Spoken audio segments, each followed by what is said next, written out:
Good afternoon. Good afternoon. Good afternoon.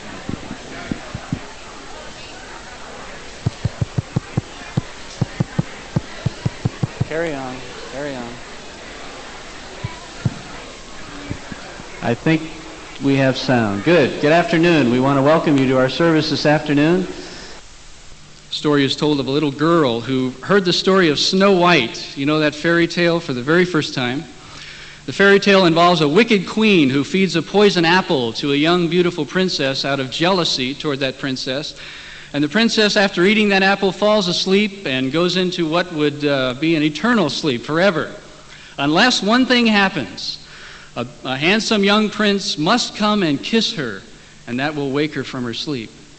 So he does. He comes and he kisses the princess Snow White, and she comes back to life again. And the little girl was so excited when she heard this story.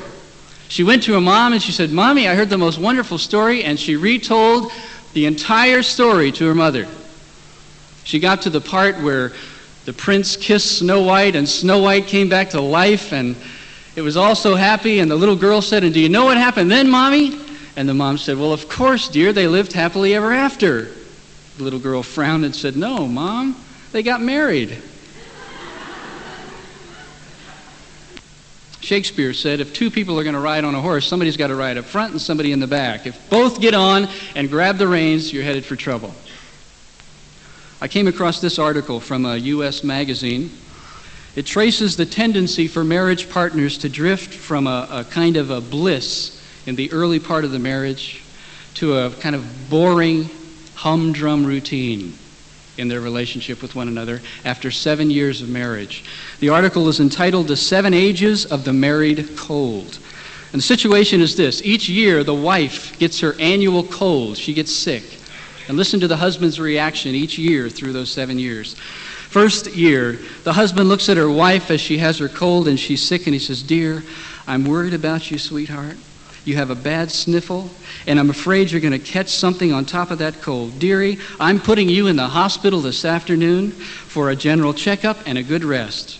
I know the hospital food isn't very good, so I'm going to bring meals in for you from the restaurant. I've already approved it with the hospital." Wow. Year number 2, the wife gets her annual cold. "Listen, darling," says the husband, "I don't like the sound of that cough, so I've called the doctor to come over here right away. Now you go to bed right now like a good girl, just for me, okay?" Year number 3. "Maybe you better lie down, honey. Nothing like a little rest when you're not feeling good. I'll bring you something to eat. Do we have any soup?" The 4th year. "Look, dear, be sensible. After you feed the kids and wash the dishes, you better go to bed." Year number 5. "Why don't you get yourself a couple of aspirin?" 6th year. "If you just gargle or something instead of sitting around barking like a seal." And year number 7, "For goodness sake, stop sneezing. What are you trying to do? Give me pneumonia?" One person has said that a good listener is not only popular anywhere, but after a while he knows something. Someone has said this: one of the lessons of history is that nothing is often a good thing to do and always a clever thing to say. You know, fear can grip us and hold us and keep us from growing. A story is told of a caravan that was on its way to Baghdad, the city of Baghdad, and they met Mr. Pestilence. And the chief of the caravan said, "Mr. Pestilence, where are you going?" And he said, "I'm going to Baghdad to kill 5,000 people. Ooh, that was terrible. He went on his way, and the caravan later arrived in Baghdad, and they found out that there were 50,000 people dead. Chief of the caravan saw Mr. Pestilence, and he said, "I thought you said you were only going to kill 5,000. He said, "That's all I killed. The other 45,000 died of fear." Someone has said that prayers prayed with bitterness in the heart have a strange way of sticking in the throat. A couple of years ago, we were taking our vacation in Thailand, and our son Jamie stepped on a piece of coral rock there, and it punctured his ankle. And within about 12 hours, it was infected because of a poison that there was in that particular kind of coral rock. And the redness and the infection began to spread through his ankle and up through part of his leg, and we took him to a doctor there in the local town there in Thailand, and not really knowing what kind of treatment to expect. We sat at the clinic for about an hour and waited for the doctor, and Jamie said, what's he going to do to me? Is it going to hurt? Is it going to be painful? I said, son, I really don't know. And the one thing he feared was that he was going to have to get an injection, going to have to get a shot. Well, worse than the worst scenario developed. We took him in to see the doctor, and he ended up getting 3 injections. And as I sat there, I watched in horror as the doctor took a swab with some disinfectant on it and stuck it right inside that hole in his ankle and just swished it all around. And Jamie and I both sat there in agony and looking at this thing. But the amazing thing about it was that it worked. It healed the problem. It fixed the problem. And sometimes those things we need to work through in our lives and our relationships are painful. Someone has said that sympathy sees and says, I'm sorry. Compassion feels and says, I will help. Shelley Berman is a comedian in the United States, and he tells the story of an experience he had one time. There was a young lady that he very much wanted to date. Wanted to take this young lady out, and he had asked her time after time after time, and she refused him every time. But he was very persistent, kept asking her, and finally she said yes. And he was so anxious to make a positive impression on this girl. He took her out, he took her to a beautiful restaurant, and in order to make a good impression, every time she looked at him as they were eating across the table, he just gave her this big smile, ear to ear. He just was so happy to make a positive impression, this huge smile. And every time she looked at him, he'd smile back. And then after dinner, they went to see a show. And as she'd look at him there in their theater seats, he just flashed this big smile at her. It was wonderful. He said, I've got to be just knocking her over here, you know.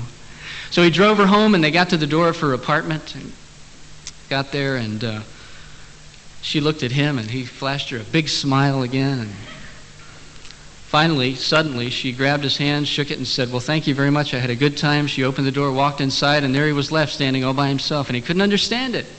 He got in his car, and he drove home, and he went into the house and went right into the bathroom, turned the light on, and looked in the mirror and smiled, and there was a big piece of spinach hanging from his tooth.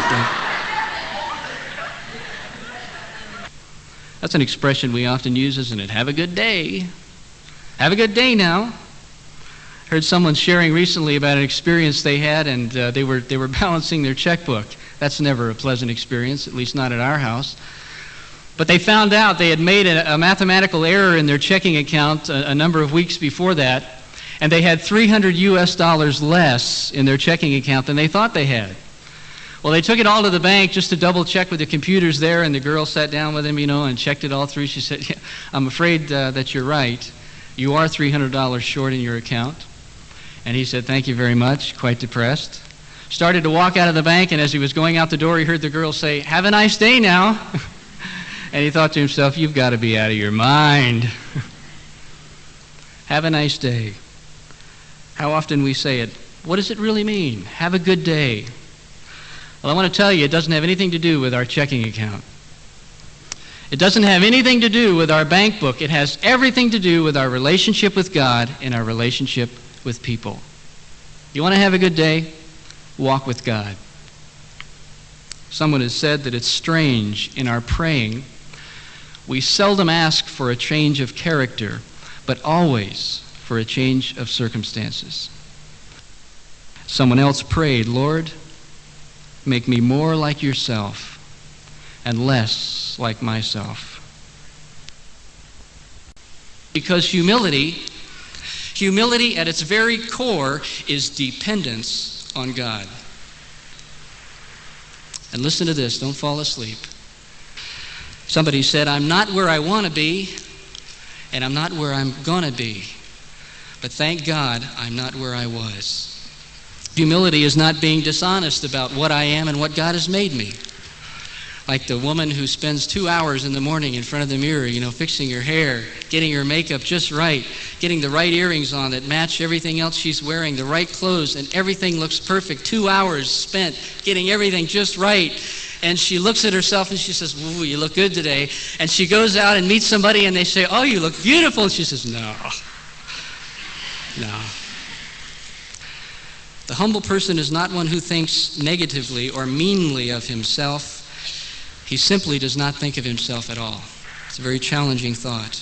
You see, if we're not careful, our attempts at being humble can really become attempts at pride and become our source of pride. A story is told of Dr. H.A. Ironside, who was a famous preacher and Bible commentator. Dr. Ironside, at one point in his ministry, felt he was not as humble as he should be, and he shared this with one of the elders of his church. And the elder said, "I'll tell you what you need to do. You need to make a sandwich board, one of these that you wear on the front and the back."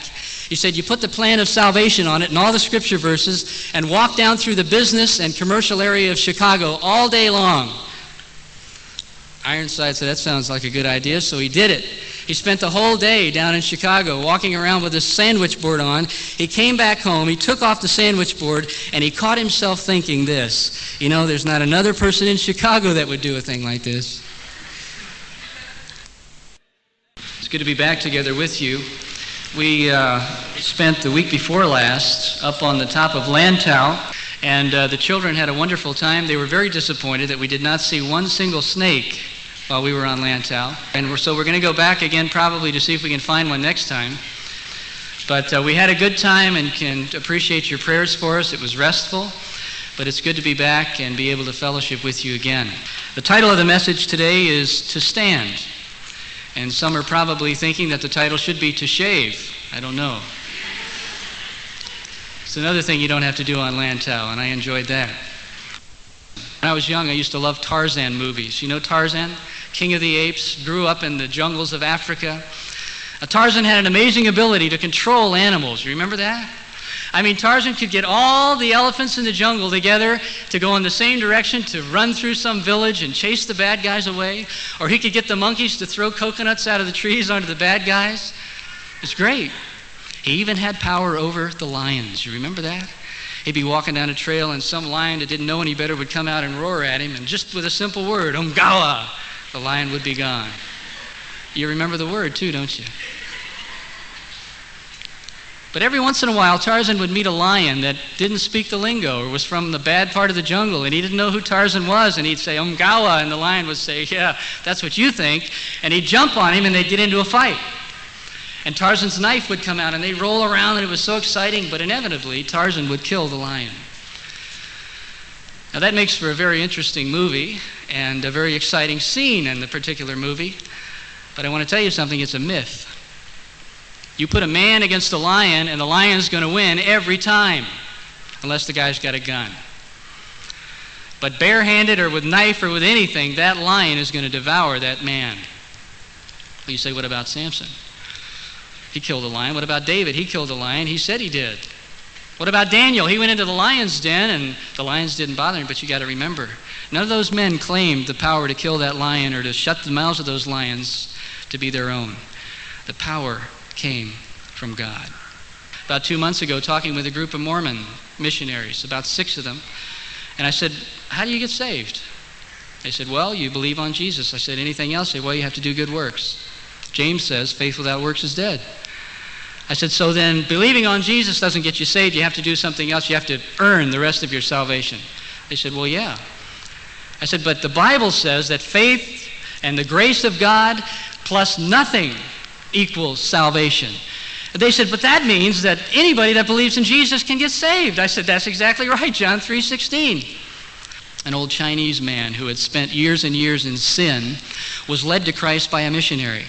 And friends around where he lived noticed a tremendous change in his life, and they said, "What in the world has happened to you?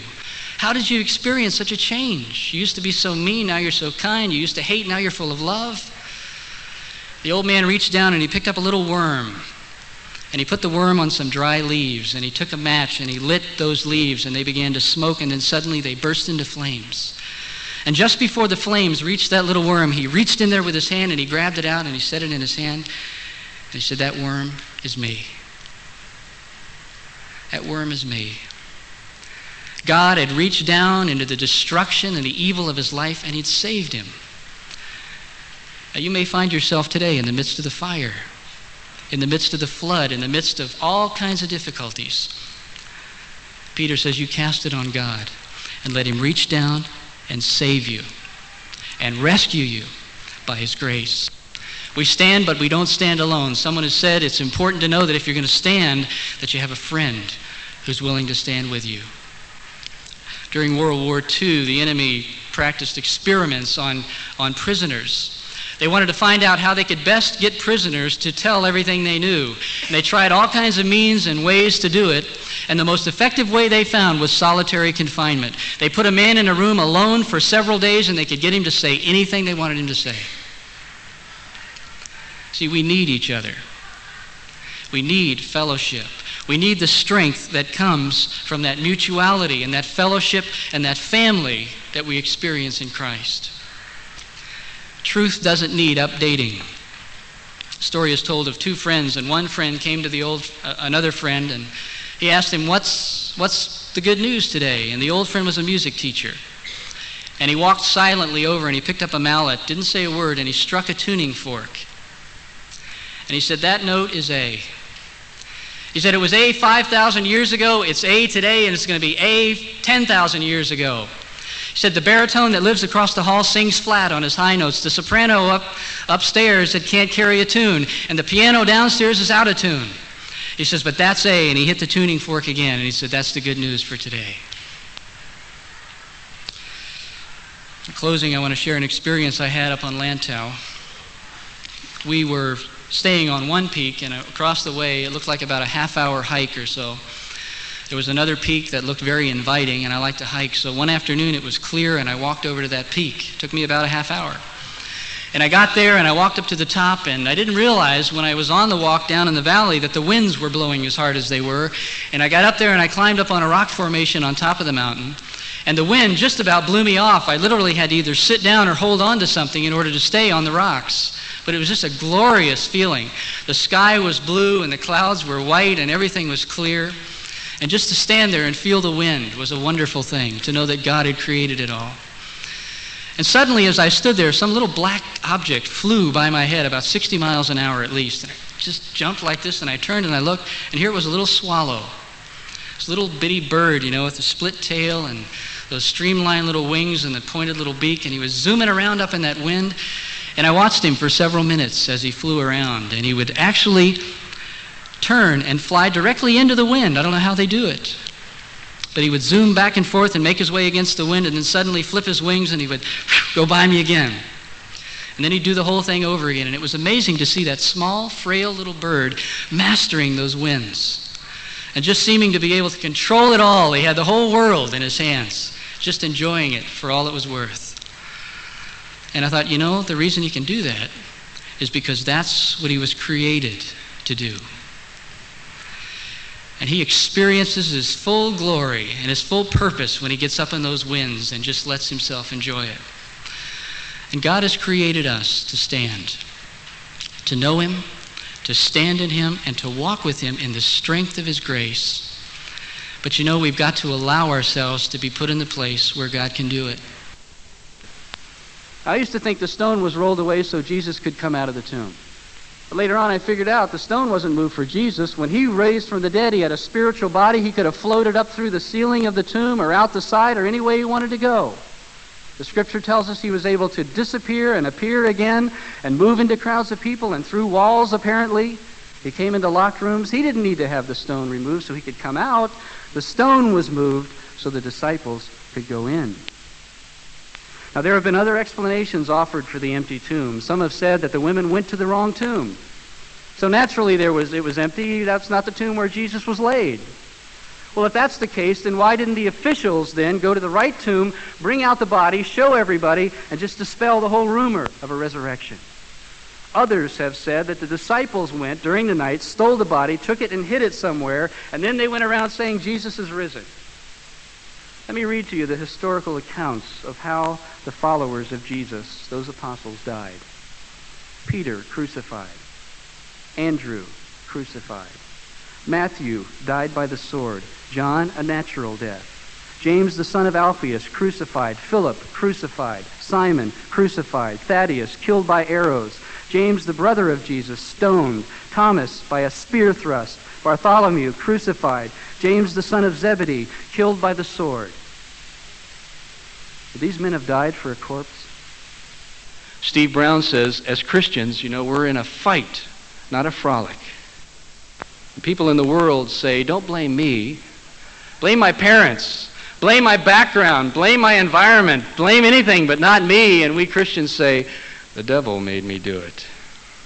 And we don't want to call a sin, and we don't want to take any of the blame. I can blame so many of my problems on my past. But it's time that we started to face up for those things that are just a part of us and just the wrong things that we want to do.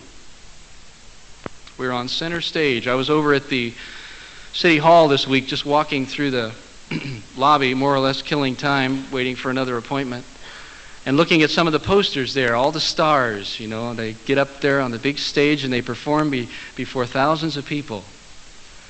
And people are watching. And people are watching us as Christians.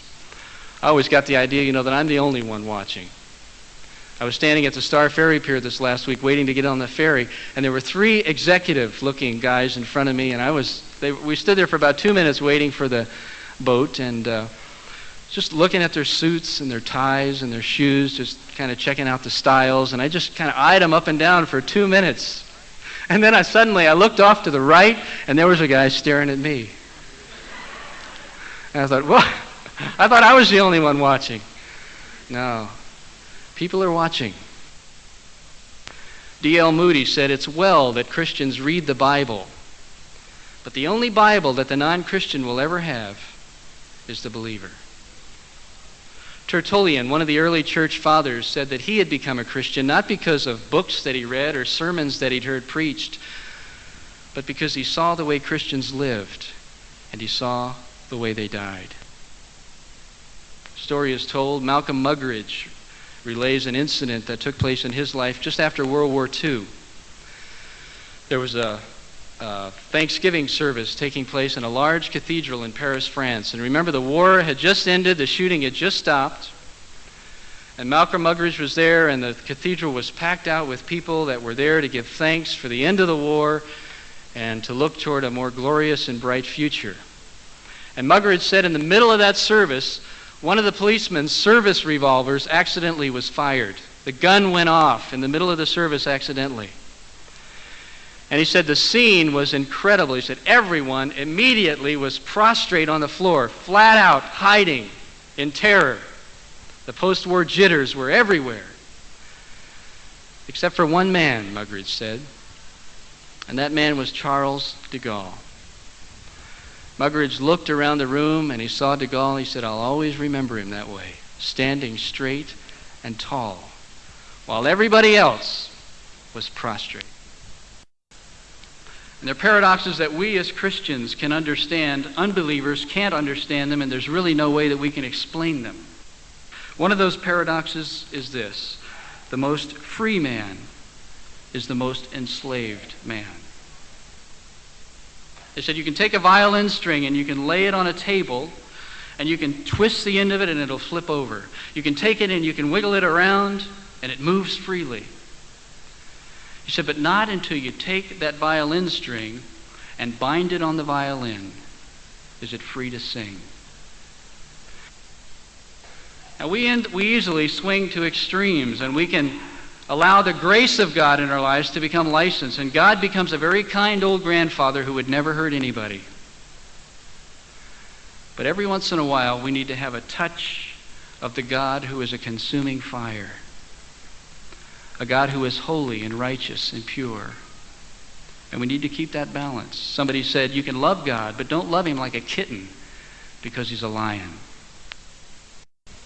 Aristotle wrote this. He said, there can be no friendship nor justice toward inanimate things. Indeed, not even toward a horse or an ox, nor yet towards a slave as a slave. For master and slave have nothing in common. A slave is a living tool, just as a tool is an inanimate slave. You see, we're not slaves. We're not owned by that company, although the company sometimes may think they own us the way they treat us. But we're not owned, we're hired, we're employees. And if things get really bad for us, we can negotiate with the boss. We can talk with him. We can try to make a change. And if it gets really bad, we can resign. And we can leave the situation. But these slaves did not have that option. They had no legal rights, and they had no legal recourse. As the Chinese say, "Mo da king."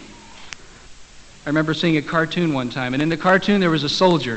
And the soldier was there in uniform, and he was standing there saluting like this, just as straight and as stiff and showing such respect. Why? Because the general was walking by. Here came the general in his uniform and all of his medals and his hat and everything all decked out, and as he walked by, the soldier stood there outwardly showing such tremendous respect because here came the general, but inwardly, you could see his thoughts up above, there was a picture of a donkey. That's what he really felt in his heart. Outwardly, he was showing great respect. But inwardly, it was a different situation. You remember the TV series Roots? How many of you saw that?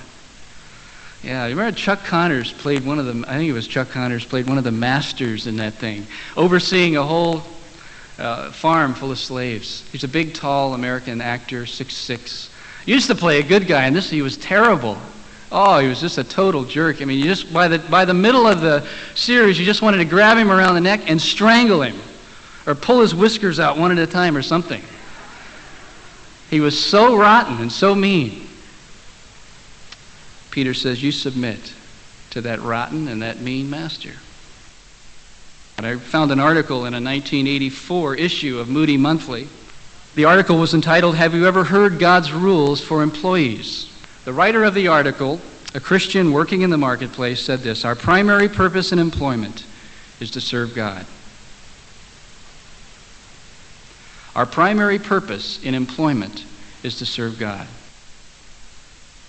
Have you ever worked in a situation and you worked your hardest, you did your best, and there was no commendation, there was no recognition?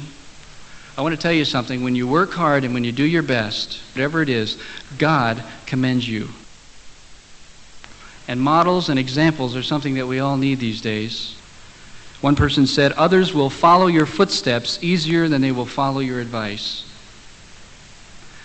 Albert Schweitzer said, "Example is not the main thing in influencing others, it's the only thing." People say that children, they catch more from their parents than anything else.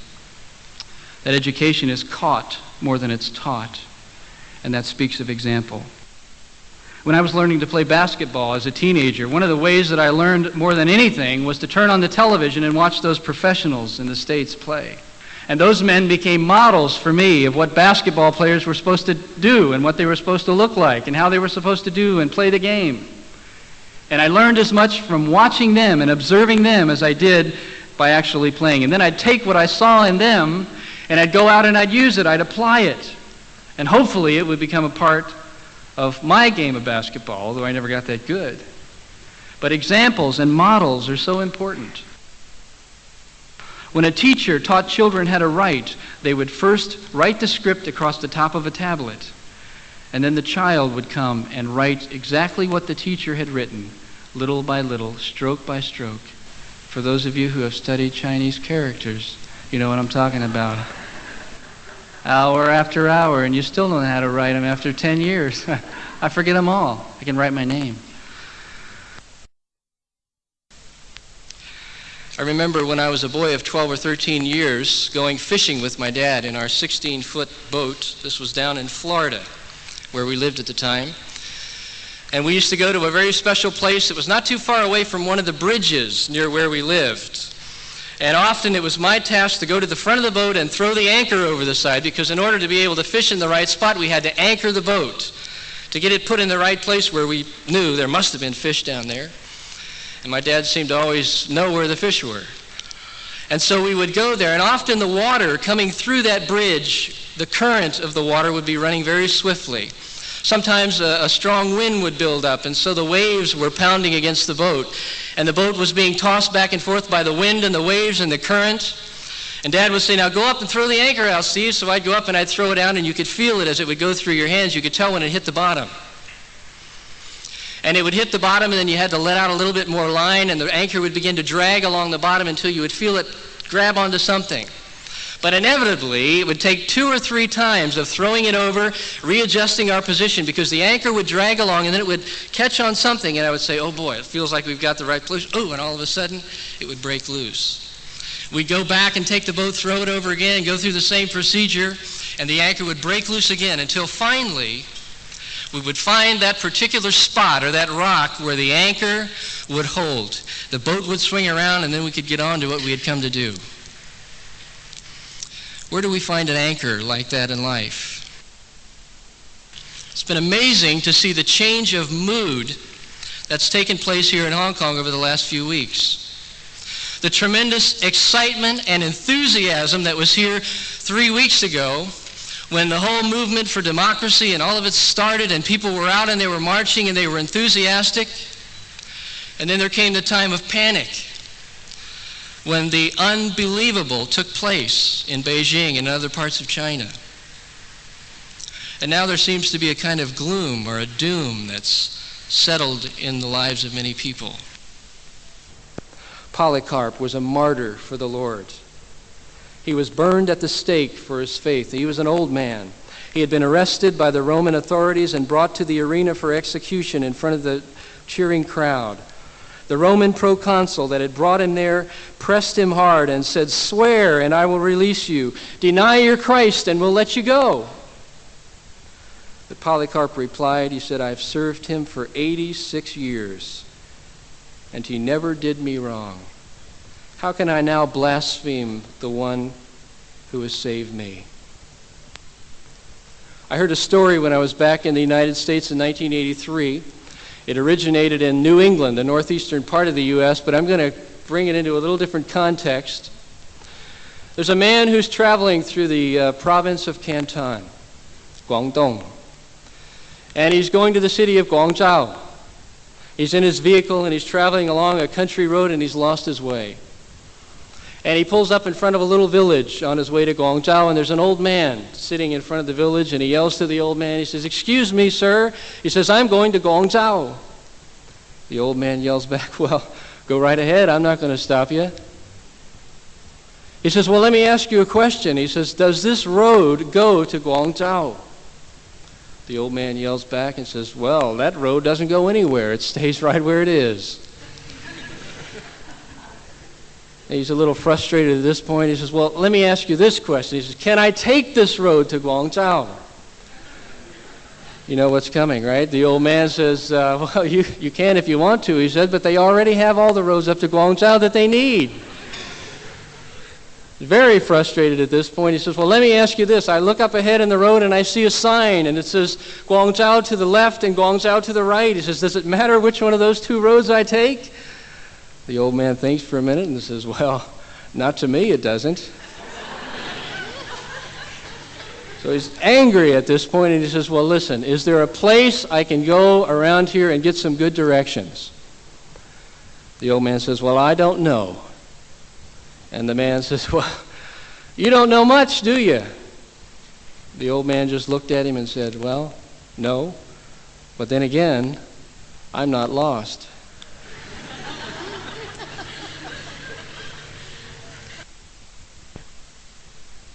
We're going to be continuing tonight to move through the book of 1 Peter. Now, what I want to do is just share with you 3 groups of interpretations of these passages, these verses.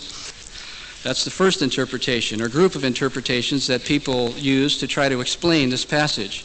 And if you can see me flipping through my notes here, I'm trying desperately to find the second one. The second one is that, and I've lost it here. Here we go. So those are the 3 major groups of interpretations and ways of interpreting this passage of Scripture. There's a 4th group, and that was a group that would like to eliminate the passage completely from the New Testament and never talk about it, and that's the group that I wanted to join. I heard one pastor talking about this on tape, and he said, well, after studying it and preparing it, he said, "I'm very confused." He said, "So I want to share it with you this morning so you'll be as confused as I am." I told someone a number of weeks ago that I was going to be preaching through the book of 1 Peter, and they said, "Oh, the book of suffering." I read a quote in a book by Eugene Peterson recently where he says this: "The pastor's responsibility is to keep the community attentive to God." In the midst of the movie The Hiding Place, I don't know if you remember the scene, there's a scene set in the Ravensbrück concentration camp in Germany. Corrie ten Boom and her sister Betsy are there with about 10,000 other women in that camp in horrible, degrading, hideous conditions. They're gathered with some of the women in the barracks in the midst of the beds, cold and hungry and lice-ridden. Betsy, the sister of Corrie ten Boom, is leading a Bible study. One of the other women calls out derisively from her bunk, from her bed, and she mocks their worship of God. And they fall into conversation. The woman says what so frequently is flung at Christians: "If your God is such a good God, why does he allow this kind of suffering?" And dramatically she tears some bandages and old rags that bind her hands, and she displays her broken, mangled fingers. And she says, "I am the first violinist in the symphony orchestra. Did your God will this for me?" For a moment, no one answers. And then Corrie ten Boom steps to the side of her sister and she says, "We can't answer that question. All we know is that our God came to this earth and became one of us, and he suffered with us, and was crucified, and he died, and that he did it for love." The next time somebody asks you the question, "Why does God let this happen?" you point them to the cross where God suffered and died for us.